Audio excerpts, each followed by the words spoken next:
Hey guys, Chloe here. I've got another great finisher workout for you this week. It's going to involve the kettlebell.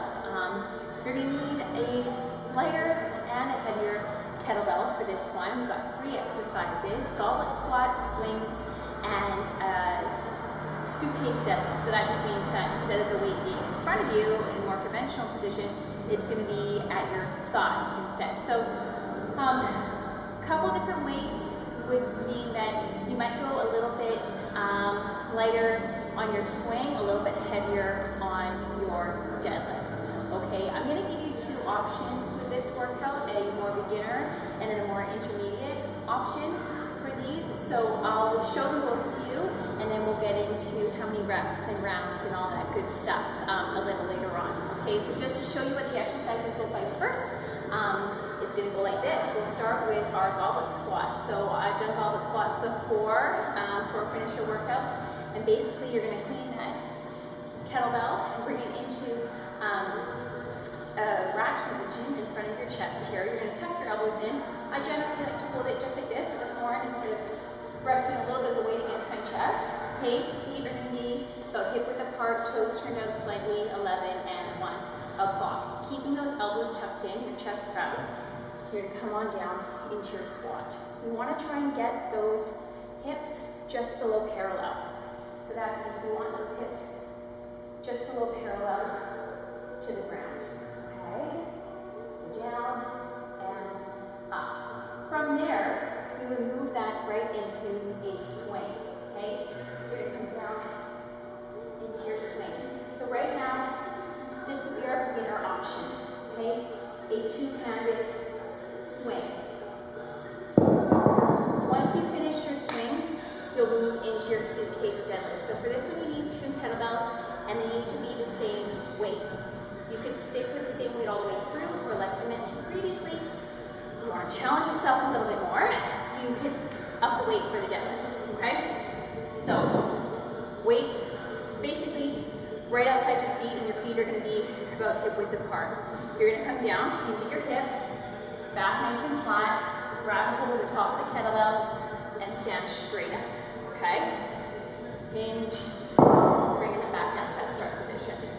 Okay? Keep your arms straight, no slack in the arms, okay? So we're not pulling with our arms into that posterior chain. Driving up through those heels and standing nice and tall. Great.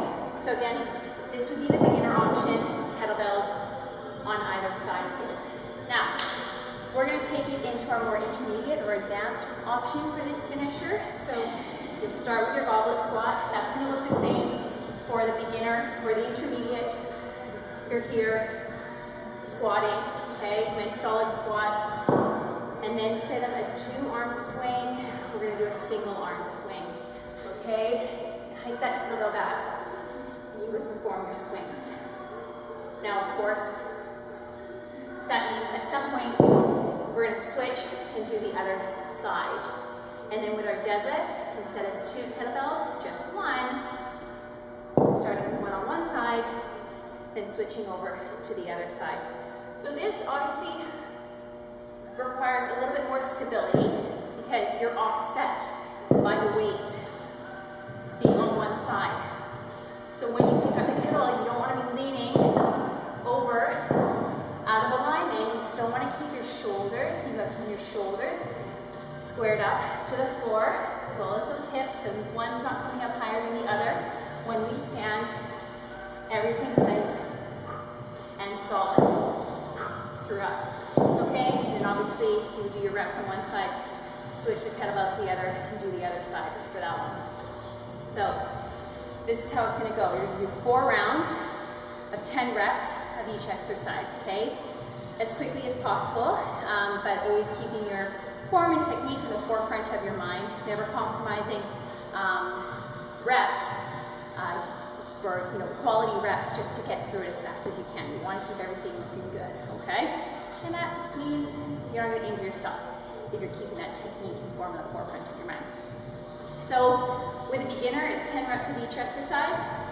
Same for the intermediate, but just remember that you've got to do both sides. So make sure you do the swings on one side, following the swings on the other side, deadlift on one side, deadlift on the other, okay? So pick your weights.